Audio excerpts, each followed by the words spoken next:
올해로 4년차 남전도 연합회를 담당하고 있던 저는 이 처음 남전도 연합회를 맡으라고 했을 때를 잊지 못하고 있습니다. 그때 제가 처음으로 이 목사의 직분을 받아 처음 얼떨결에 그야말로 의욕이 넘치는 상황에서 이 맡으라고 해서 맡아서 그 연합회 회의실을 처음 갔을 때 그야말로 기라성 같은 장로님들과 여러 임직원들을 보며 참 많이 얼어붙었던 때를 기억합니다. 그야말로 이제 막 사회생활도 해보지 않은 목사를 지도 목사라는 그 이름하에 앉아 있으니 그야말로 내가 어떻게 이분들을 영적으로 지도할 수 있을까라는 고심이 깊어질 수밖에 없었던 것입니다.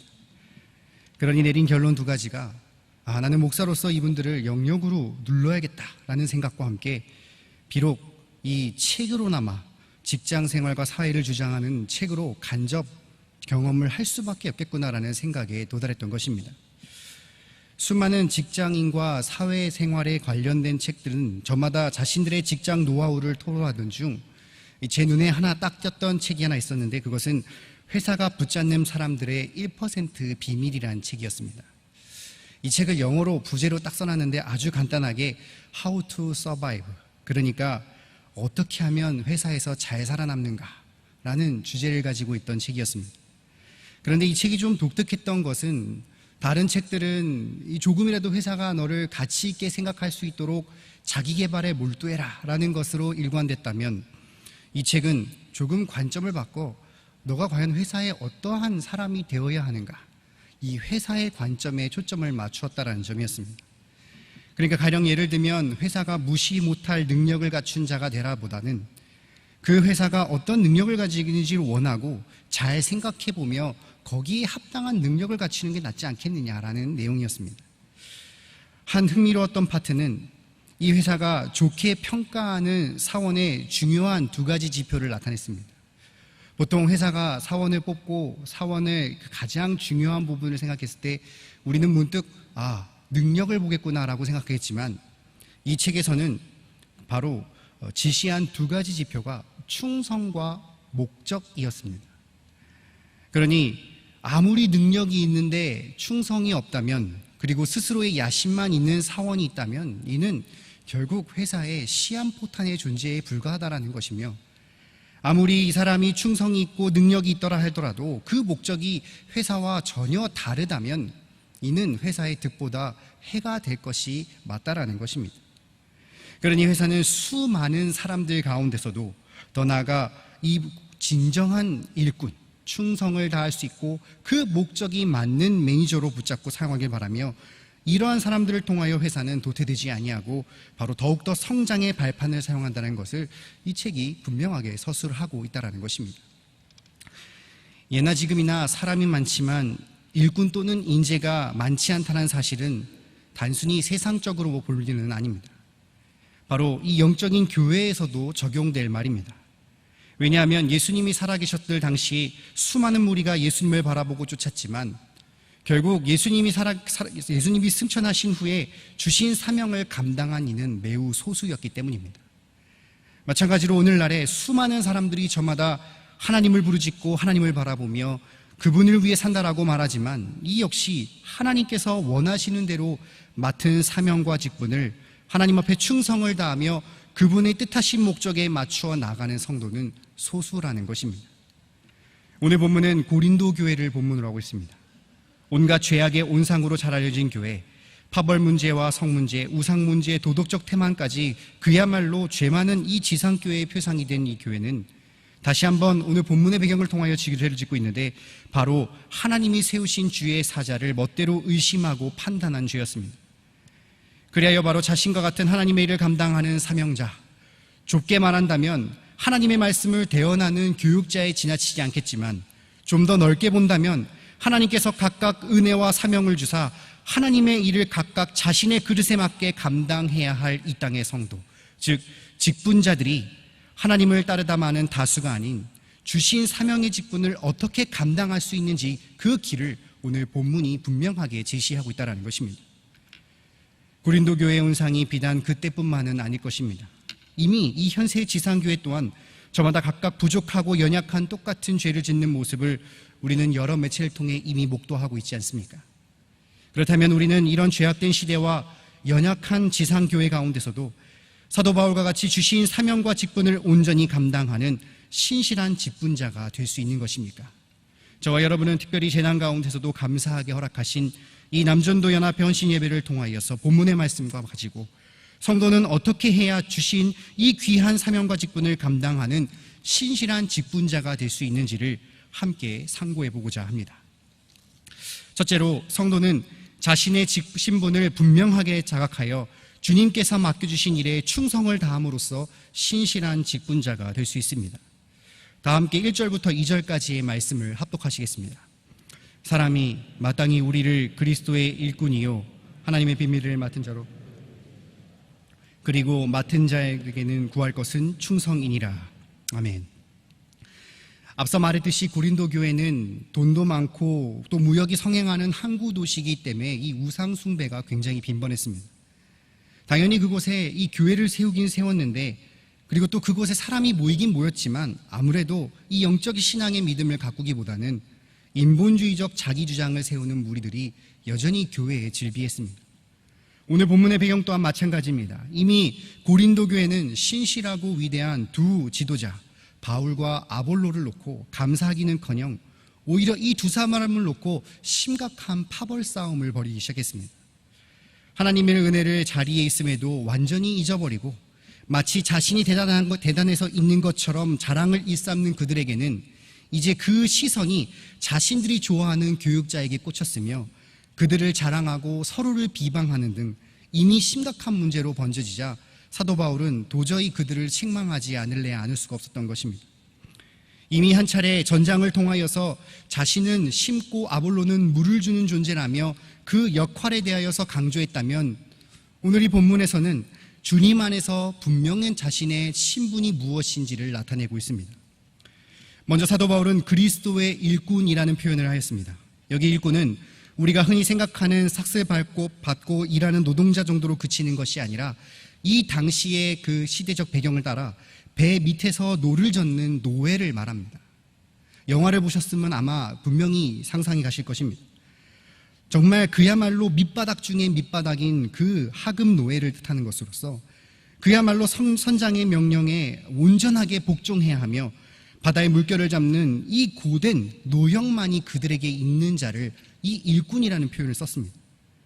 그러니 그리스도의 일꾼이라는 것은 오직 예수님 안에서 우리의 어떠한 선택이나 권리가 없이 주시는 그 말씀에 100% 순종해야 하는 종을 의미합니다. 이는 둘말할 것 없이 사도 바울이나 이 권면을 듣는 모든 이들이, 즉 주님 앞에 명령을 받은 모든 직분자들은 다른 어떤 목적과 이유와 통용되지 않고 그 모든 것들이 오직 예수 그리스도를 위한 것임을 강조한 말입니다. 그리고 하나님의 비밀을 맡은 자라고 하였습니다. 여기 하나님의 비밀은 전에 감춰있다 나타난 것, 즉 바로 예수 그리스도의 복음을 가리킵니다. 바로 하나님께서 계획하신 대로 십자가 대속의 역사를 통하여 믿음으로써 구원받은 이 복음, 이를 두고 비밀이라 하는 것은 어디까지나 주신 자와 받는 자만이 아는 생명의 진리이기 때문입니다. 바로 이런 비밀을 맡은 자는 원어로 집사, 집의 관리자를 말하는데, 이는 우리가 잘 아는 청지기라는 뜻을 가리킵니다. 청지기는 집의 주인의 집과 재산을 대신 전부 관리하고 일꾼을 감독하며 집을 살펴보는 자로서 앞서 말한 종보다는 조금 더 높은 지위에 속하지만 어디까지나 있는 우리가 바라볼 때이지 주인이 바라볼 때는 매한가지인 것입니다. 즉 사도 바울은 자신의 신분이, 더 나아가 주님 앞에 사명을 받은 직분자들의 신분은 그 어떠한 것도 아닌 어디까지나 주님의 명령에 철저히 순종하고 그분을 위해 고된 노역을 감당하는 종에 지나지 않음을 분명하게 강조하고 있는 것입니다. 그러니 이러한 종에게 요구되는 사항은 무엇이겠습니까? 아주 간단합니다. 바로 충성이라고 하였습니다. 2절에 맡은 자에게 구할 것은 충성이니라 라고 한 것입니다. 충성이란 단어를 모르시는 분이 계십니까? 아마 아무도 없으실 겁니다. 충성은 그냥 이 국어의 원어적 사전을 따지면 이 마음속으로 우러나는 정성, 그러니까 내 마음으로 우러나니까 그들을 섬기고 따른다라는 뜻이겠지만, 여기 원어로 피스토스로서 좀 더 신실에 가까운 의미를 가지고 있습니다. 그러니 좀 더 우리가 풀어본다면 여기 있는 충성은 이 자신의 모든 것들을 총동원하여 바치고 따르는 그러한 삶을 말하는 것입니다. 더 나아가 자신에게 주어진 모든 것들, 시간이며 재능이며 소유물을 맡겨주신 주인을 위하여 전용하는 그야말로 목적적 삶을 가리킵니다. 그리고 이런 주님 앞에 자신의 신분을 자각한 성도는 이런 충성을 그저 억지로 떠밀리는 것이 아니라 구할 것이라고 한 것입니다. 구하다는 추구하다는 뜻으로서 가능하면 찾겠다라는 정도의 소극적인 의미가 아니라 혼신의 힘을 다하여서 그야말로 목숨을 다해 구한다라는 뜻을 말하는 것입니다. 즉 정리하면 직분자는 그리스도의 노예로 불과한 일꾼이요 하나님께 비밀을 맡기신 자로서의 청지기로서의 본인의 신분을 자각하는 자입니다. 그러한 자각을 하는 자는 그저 단순하게 순종하는 것에 그치지 아니하고 자신이 먼저 모든 것을 다하여 그를 따르는 삶을 추구하는 바로 충성이 있어야 함을 오늘 사도 바울은 본문을 통해 분명하게 말하고 있다는 것입니다. 여러분 주일 아침에 오시면 늘 이 교육자를 만나 인사하실 것입니다. 그건 뭐 누구든 다 기억하실 것인데요. 그런데 잘 생각해 보시면 주일 아침에 오실 때 교육자보다 더 먼저 만나는 분들이 있습니다. 혹시 누구신지 아십니까? 바로 주차봉사위원들입니다. 오랫동안 제가 주차봉사위원들을 담당하고 아침마다 가서 기도해 주면서 느끼는 거지만 참 그것을 몇 년째 몇십 년째 감당하시는 분들을 보면 대단하다는 것을 제가 느낍니다. 여러분 보통 주차봉사위원들이 성도를 접할 때 그 태도가 대부분 호의이겠습니까?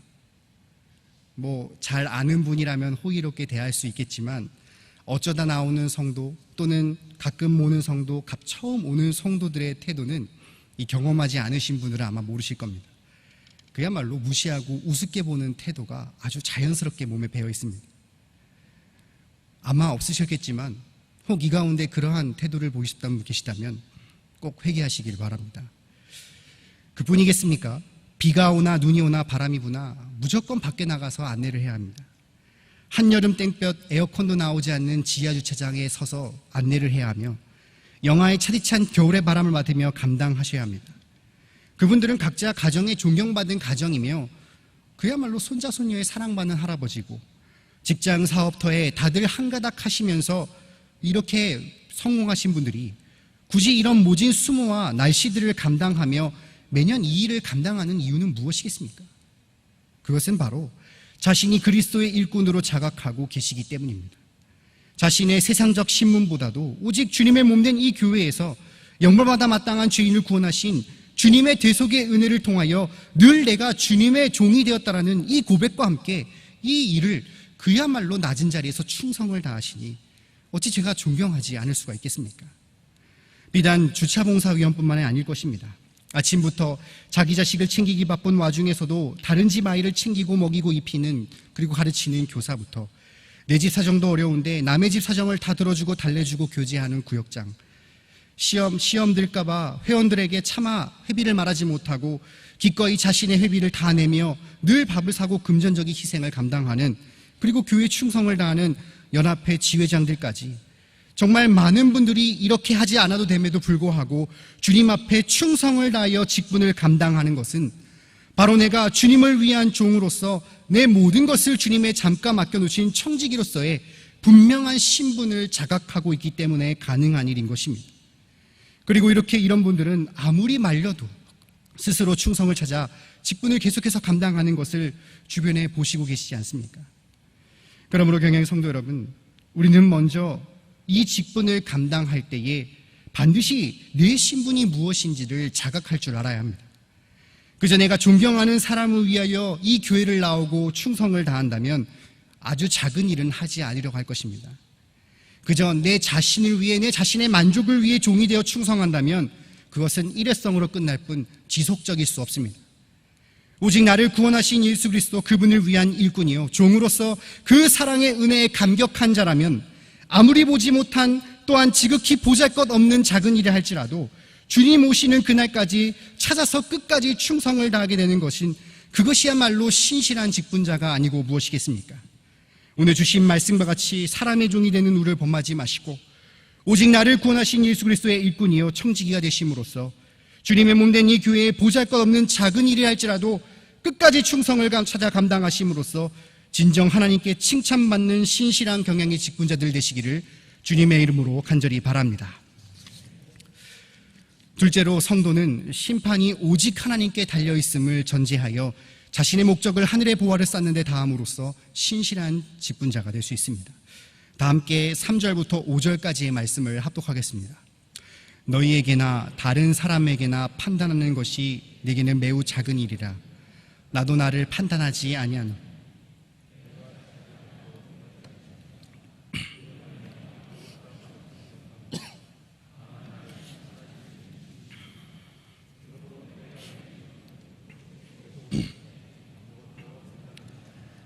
그가 어둠에 감추인 것들을 드러내고 마음 뜻을 나타내시리니 그때 각 사람에게 하나님으로부터 칭찬이 있으리라. 아멘. 사람이 늘 있는 곳에 빠지지 않는 것이 있는데 그것은 아마 각자 서로를 평가하는 것일 겁니다. 저마다 자신의 잣대로 앞선 자를 평가하는 것 너무 일반적인 일 아니겠습니까? 사도 바울은 이제 이러한 사람의 판단과 평가에 대하여 언급하고 있습니다. 3절에 너희에게나 다른 사람에게나 판단받는 것이 내게는 매우 작은 일이라 라고 했는데, 늘 우리의 삶에 존재하는 이 타인의 평가를 사도 바울은 그야말로 한 귀로 듣고 한 귀로 흘리듯이 매우 지극히 작은 일처럼 생각하였습니다. 여러분, 사도 바울이 어떠한 자입니까? 존경받아 마땅한 자였습니다. 그러니까 그의 평가는 뭔가 비판도 있을 수 있고 비난도 있을 수 있었겠지만 어디까지나 존경과 칭찬 또한 적지는 않았을 것입니다. 그런 그가 다수의 긍정적인 평가가 있음에도 불구하고 바로 이러한 평가를 전혀 신경 쓰지 않겠다라고 고백한 것입니다. 그뿐만이 아니라 내 자신의 판단 또한 믿지 않겠다라고 했습니다. 3절과 4절에 나도 나를 판단하지 아니오니 내가 자책할 아무것도 깨닫지 못하나 이로 말미암아 의롭다함을 얻지 못하노라 라고 하였습니다. 그는 신실한 사도로서 얼마나 많은 하나님의 일들을 계획하고 추진하며 결과를 낸 자입니까? 그가 세운 교회가 몇 개이며 그가 전도한 자가 그 수가 얼마나 많겠습니까? 그런데도 그는 이러한 지혜로운 판단력을 있다 할지라도 자책할 아무것도 깨닫지 못하는, 즉 자신이 악한지 선한지를 스스로 깨닫지 못하는 그야말로 무지한 자임을 고백하고 있습니다. 그러니 아무리 깨끗하다고 생각할지라도 무지하다 보니 하나님 앞에 훗날 나타났을 때 결국 내 부지로 나타난 그 모든 죄가 드러나니 나는 의롭다함을 얻을 수밖에 없다라고 고백했던 것입니다. 결국 그가 이러한 사람의 평가를 신경 쓰지 않고 자신의 판단조차 믿을 수 없겠다고 하는 궁극적 이유는 무엇이겠습니까? 그것은 바로 주님의 평가가 있기 때문입니다. 어두움 속에 감추어진 것을 드러내고 마음의 뜻을 나타내시라는 말씀과 같이 바로 행동이나 모습으로만 겉으로 판단하는 사람과 달리 주님의 평가와 판단은 바로 그 사람의 그 내면의 모든 마음의 뜻까지 알고 판단하시기 때문입니다. 그러니 그 주님의 판단과 평가, 더 나아가 그 심판에는 어떠한 요령과 꼼수도 통하지 않는 그야말로 100% 정확하게 감찰하시기 때문에 어떠한 사람의 평가하고 비교할 수 없음을 말하고 있습니다. 바로 사도 바울은 직분자로서 어떤 직분을 감당할 때에 이 주님의 심판이 전제됨을 밝히고 있다는 것입니다. 매 순간 지켜볼 수밖에 없는 한계를 가진 인간의 평가에 일희일비하는 것이 아니라 그야말로 매 순간 모든 것을 지켜볼 뿐만 아니라 그 마음까지도 감찰하시는 여호와 하나님의 심판이 우리의 신앙의 전제가 될 때 그 시선과 목적은 자연스럽게 하늘로 갈 수밖에 없음을 고백합니다. 왜냐하면 5절에 말씀하신 대로 그때에 각 사람에게 하나님으로부터 칭찬이 있으리라는 바로 한 대로 상벌이 존재하기 때문입니다. 즉 직분자는 사람의 평가에 휘둘려 거기에 모든 초점과 목적을 맞추는 것이 아니라 오직 전능하신 하나님의 심판이 우리에게서 있음을 늘 전제하며 그 마음속에까지 저 하늘의 본향의 상급을 쌓는 것, 그것에 온전하게 힘을 쓰는 것임을 바로 사도 바울은 오늘 본문을 통해 분명하게 말하고 있는 것입니다. 제가 신학교 시절에 이 여러 목사님들이 오셔서 이 실천 신학의 강의를 해주실 때가 있습니다. 수많은 개척교회 목사님들이 오시는데 그야말로 현지의 이 정말 어려운 현장 속에 있으시며 여러 가지의 경험들을 후배들에게 알려주자 땀을 뻘뻘 흘리며 준비하시는 모습에 참 감사했던 적이 있습니다. 그 중에 한 목사님께서 이 특강을 하시며 하셨던 말씀이 참 기억에 남는데, 뭐라고 하셨냐면, 목사가 가장 경계해야 할 것은 질책이 아니라 칭찬이다라는 말씀입니다. 이 타인의 긍정적인 평가를 계속 받게 되면 어떻게 되겠습니까? 계속 받고 싶게 됩니다. 그러니 타인의 긍정적인 그 평가, 칭찬은 결국 그 달콤함이 좋을 수밖에 없고, 그러다 보면 자기도 모르는 사이에 의식하게 됩니다. 그러다 보면 그 설교가 때로는 강한 권면과 때로는 강한 질책이 나오기보다는 타인을 의식하여 좋은 평가를 유도할 수밖에 없는, 그야말로 인본주의 설교가 나오기 때문에 조심해야 한다는 것입니다. 반면 자신의 평가에 매달리는 목사는 어떻게 되겠습니까? 자신이 철저하게 준비한 설교, 자신이 스스로 만족하여 부끄럽지 않는 설교라고 자평한다면 그 설교는 예배와 말씀 중에 성령의 교통과 교제가 없는, 그야말로 일방통행만 있는 아집으로 가득 찬 고집불통의 설교가 되어버리는 것입니다. 그러니 늘 목사는 하나님을 경외하고 그분의 심판을 두려워하는 가운데 항상 이 땅의 것, 사람을 바라보는 것이 아니라 오직 하나님의 칭찬, 그곳에 있는 그 상급을 바라보며 준비할 때 비로소 목사의 사명을 감당할 수 있다라고 바로 목사님께서는 그렇게 수업을 마치신 것이 기억에 납니다. 성도분들도 마찬가지 아니겠습니까? 여러분, 각자 맡은 그 직분을 도대체 무엇을 위해서 그렇게 힘들게 감당하고 계십니까? 여러분들에게 주일 중요한 시간 아닙니까? 정말 누구보다 지친 각자의 생업을 너무너무 열심히 종사하시고 가정을 꾸려가시는 것을 제가 신방 가면서 너무 많이 봅니다. 정말 누구에게는 이 주일 딱 하루 쉬는 정말 너무나 귀하고 귀한 날에, 지금은 비록 재난 때문에 쉬지만 우리가 평소 주일 새벽부터 나와서 그 주일 밤까지 감당하는 그 직분의 수고, 그 직분의 봉사는 도대체 무엇을 위한 것입니까?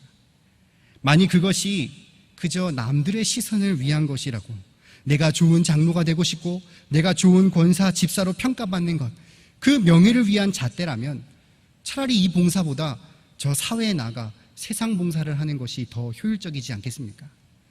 만약 그것이 내가 어느 정도 신앙생활을 했다는 내 자신의 만족함을 위한 것이라면 내 자신이 좋아하는 취미의 실력을 더 쌓아 고수가 되고 내 직업의 전문성을 더하는 스펙업을 하는 것이 더 훨씬 낫지 않겠습니까? 우리의 삶의 이러한 직분을 바라보는 시선과 목적이 어디까지나 이 땅과 사람에 있다면 그야말로 우리는 이 세상 가장 비효율적인 일을 감당하는 자일 것이며, 고생은 고생대로 끝까지 하며 천국은 없는 그야말로 세상의 가장 불쌍한 사람으로 전락해버리고 말 것입니다. 그러므로 성도 여러분, 어떤 직분을 감당하시기 전에 늘 그 시선을 하나님께 두시기를 간절히 바랍니다. 남이 나를 어떻게 평가할지 늘 전전긍긍하며 두려움으로 감당하는 것도, 남들이 안 볼 때는 안 하고 뭔가 드러나는 자리에는 서길 좋아하는 그 요령으로 감당하는 것도, 내가 알아서 만족할 만큼 잘하면 된다라는 자만하며 감당하는 것 또한 안 됩니다. 또한 반대로 내가 마치 하나님의 자리에 앉아서 남을 마음껏 판단하고 정죄하는 교만의 죄 또한 범해서 또한 안 될 것입니다. 성도는 어디까지나 우리와 늘 함께 하시고 지켜보시는 여호와 하나님이 계시다라는 이 사실을 늘 우리의 삶에 전제하여 그분께 더 칭찬받기를 소망하는 마음으로 우리의 주신 직분과 사명을 감당할 때 그야말로 하나님이 기뻐하시는 신실한 직분자가 되는 것입니다. 주신 말씀과 같이 사람의 평가에 이리 위배하지 마시고 흔들리거나 내 자신이나 남을 마음껏 판단하고 교만하는 자만의 죄를 범하지 마시고 오직 나를 지켜보시고 내 마음을 감찰하시는 하나님의 심판이 반드시 우리에게 있음을 전제하여 늘 그분께 칭찬받기를 간절히 소망하고 간구하고 최선을 다하여 하늘의 보화를 쌓는 일을 감당하심으로써 진정 하나님께 칭찬받는 신실한 경영의 직분자님 되시기를 간절히 바랍니다. 사랑하는 경영의 성도 여러분, 찬송가 320장은 나의 죄를 정케하사라는 찬송가인데 제가 굉장히 좋아하는 찬송가입니다. 1절의 가사를 보면 이렇습니다. 나의 죄를 정케하사 주의 일꾼 삼으신 구세주의 넓은 사랑 항상 찬송합니다.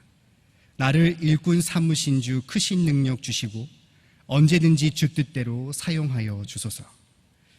이 찬송가는 디모데전서 1장 12절의 말씀을 가사로 쓴 찬송가입니다.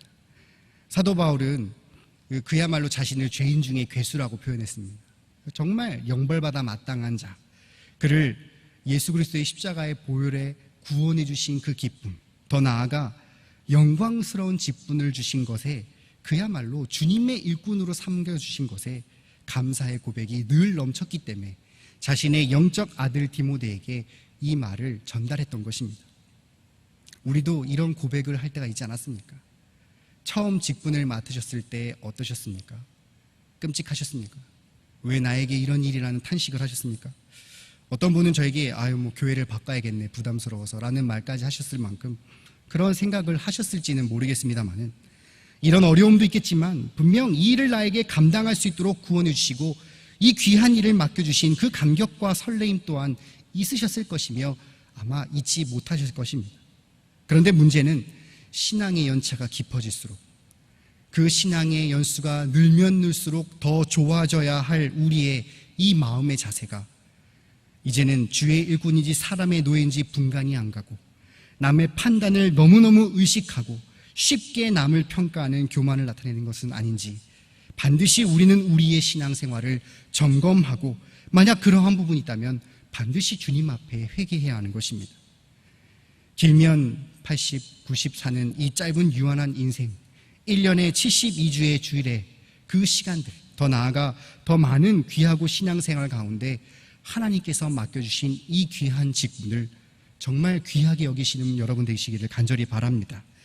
죄인 중에 괴수에 불과한 우리를 전적으로 구원해 주사 이제는 사람이 아닌 주님의 일꾼으로 삼아 주셨고 청지기로 임명해 주신 그 신분을 늘 언제나 자각하여 주님의 몸된 이 교회에게 할 일이 무엇인지를 늘 찾아 서로 미루는 것이 아니라 스스로 충성하는 여러분 되시기를 간절히 바랍니다. 늘 언제나 인간관계 속에서 남이 나를, 내가 남을 평가의 잣대 속에 빠져 허우적대거나 내 양심이 옳은 대로 했다고 자만하는 죄를 범하지 마시고, 주님이 오시는 날 그 어두운 것을 다 걷어내시고 밝히 드러날 주님의 심판이 반드시 있음을 전제하여 우리의 모든 삶을 주님께 칭찬받는 것에, 하늘의 보화를 쌓는 것에 두시는 여러분 되시기를 간절히 바랍니다. 바로 이러한 자를 주님은 그 직분과 사명을 감당하는 신실한 직분자로 더더욱 크게 사용하고 마실 것입니다. 주신 말씀과 같이 주님의 종과 청지기의 신분을 자각하여 작은 일에도 끝까지 충성을 다하고 훗날 있을 주님의 심판을 전제하여 언제나 하늘의 보화를 쌓는 일에 목적을 두는 삶을 살아감으로써 훗날 예수님을 만나셨을 때에 잘하였다 칭찬받는 종아라는 귀한 칭찬의 말과 귀한 상급들을 충만하게 누리시는 경양의 성도님들 되시기를 주님의 이름으로 간절히 축원합니다.